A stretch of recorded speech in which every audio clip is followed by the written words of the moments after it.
Hola a todos, mi nombre es Pirosa y hoy hablaremos sobre cuál es el origen, filogenia y ontogenia del sistema nervioso. Comenzaremos con realizarnos una pregunta. ¿Realmente sabemos cuál es el origen del hombre? Para ello tendremos que determinar qué es la filogenia. La filogenia es la parte de la biología que se ocupa de las relaciones de parentesco entre los diferentes grupos de seres vivos. Se encargará de estudiar el origen y el desarrollo evolutivo de las especies y la relación entre ellas. El punto de partida es establecer sus coincidencias como el ADN, morfología, la embriología y entre otros. A mediados del siglo XIX, Darwin indica en su libro El origen del hombre que éste descendía de un cuadrúpedo con cola, peludo, probablemente de costumbres arbóreas, pero lo que quiso interpretar es que el mono y el ser humano tienen un ancestro en común.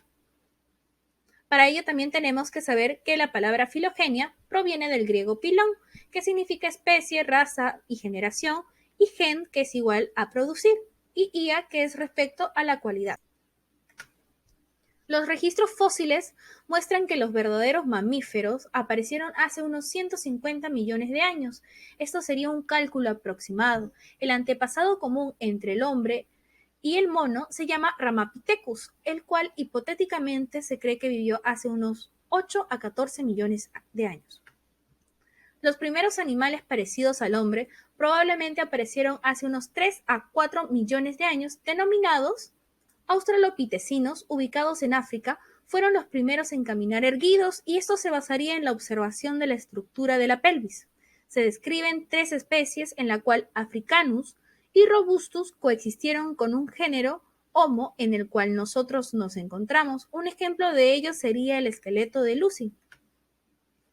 El Homo erectus aparece unos 1.6 millones de años, presenta un cerebro mayor a los otros individuos mencionados y también descubre el uso del fuego. El Homo neanderthalis apareció hace 100.000 años. Sigue siendo Homo y de especie sapiens. Se cree que ellos tenían un aparato vocal poco desarrollado. Al parecer también enterraban a sus muertos y esto podría ser una teoría al misticismo de las religiones. No se tiene datos, pero podría significar a la muerte y el más allá.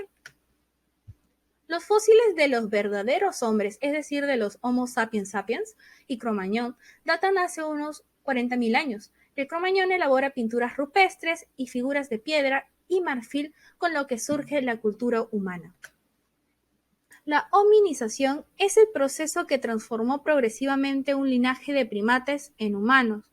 El proceso evolutivo biológico hace más de 5 millones de años.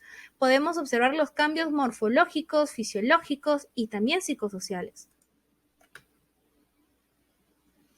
¿Cuál fue la evolución entonces del cerebro? Para ello tenemos que saber que el cerebro es un órgano blando que no deja un resto fósil. Para poder investigarlo, se utilizaría la medida de referencia la capacidad craneal, que se podrá estimar el tamaño del cerebro y los modelos de los surcos. Suele pensarse que el tamaño del cerebro estima el nivel de inteligencia, pero en realidad esto no necesariamente coincide. Los surcos se refieren a los pliegues de las arterias principales que dejaron una marca. No se tiene evidencia de las arterias, pero dentro del endocráneo podemos ubicar qué tan complejo pudo ser el cerebro. También presentan el achatamiento y reducción de la cara, que va dando medida a que el cerebro aumente de tamaño. A lo largo también de la evolución humana, el lóbulo frontal ha crecido en tamaño absoluto y en relación al resto del cerebro. Además, su superficie se ha hecho más compleja, aumentando el número de surcos en su superficie y determinadas áreas como el área de Broca y Wernicke. Y entonces, la filogenia y ontogenia, ¿en qué describen en la biología? La ontogenia en sí, como lo hemos mencionado a respecto a la filogenia, son dos palabras que suelen aparecer juntas, lo cual hace que en más de una ocasión uno piense que son sinónimas, pero en realidad no lo son. La primera describe la relación evolutiva entre las especies que pueblan en la Tierra, mientras que la segunda, es decir, la ontogenia, se encarga de estudiar el proceso madurativo de los seres vivos. No obstante, y a pesar de que no significan lo mismo, la teoría de la evolución no ha podido evitar relacionarlas y con razón, dado que, en esencia, ambas describen cuál es el origen y qué tipos de cambios se dan en esta idea tan compleja que es la vida. Mediante el estudio de la ontogenia y centrándose en los embriones, los científicos consideran que se puede aprender sobre la historia evolutiva, aunque esto no se tiene que dar siempre. Frecuentemente, mientras se observa un embrión de una especie cualquiera, se encuentran caracteres ancestrales que se conservan en el desarrollo de dicho organismo. Para ello, tenemos que saber también que cuando dos células germinales, es decir, un óvulo y un espermatozoide, se fusionan, el primer paso es la fecundación, la unión de dos gametos, que es conocido como la concepción. El producto es denominado cigoto. Luego comenzará la primera división celular llamada mitosis. Con cada división las células se hacen más pequeñas, llamadas blastómeros. El tercer día se da la tercera división celular, dando lugar 16 células, la cual se originará una masa interna, los tejidos del embrión, y una masa externa llamada trofoblasto. Al cuarto día, el embrión recibe el nombre de blastocisto. Se introduce al útero y las células de la masa interna reciben el nombre de embrioblasto. Se comenzará a aplanar para crear la pared epitelial del blastocisto. Al entrar al útero, se implantará en el endometrio. En los siguientes días, el trofoblasto generará dos capas más, el sincitiotrofoblasto y el citotrofoblasto.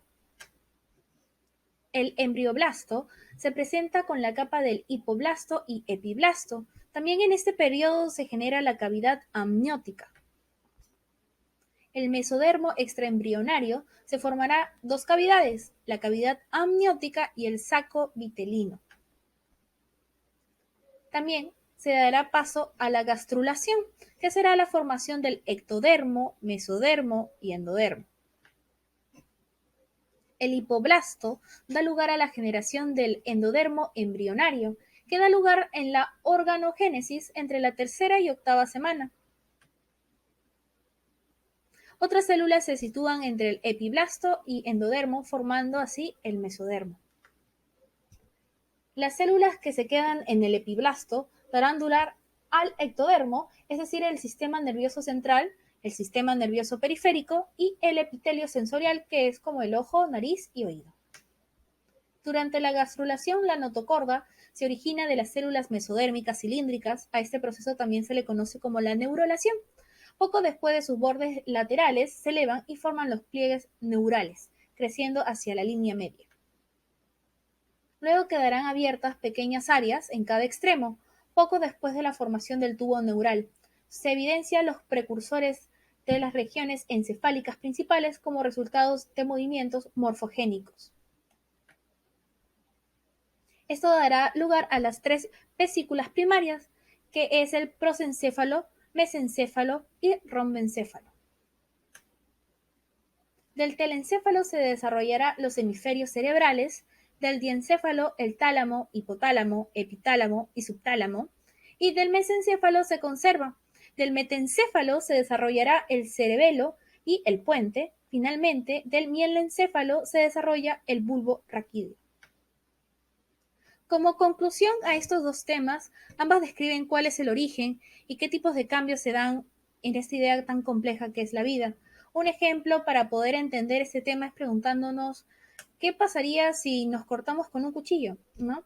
En este caso podrías estar pensando en que debes parar la sangre, pero luego de ello, o puedes no querer tocar más el cuchillo, como también puedes decir, qué bien corta este cuchillo. Podríamos decir que la mayoría tiene ciertos patrones ya establecidos de generación en generación, pero que a la par, debido a los genes, el ambiente, las conductas que hemos podido adquirir como experiencia, nos hacen parecer iguales y a la vez diferentes.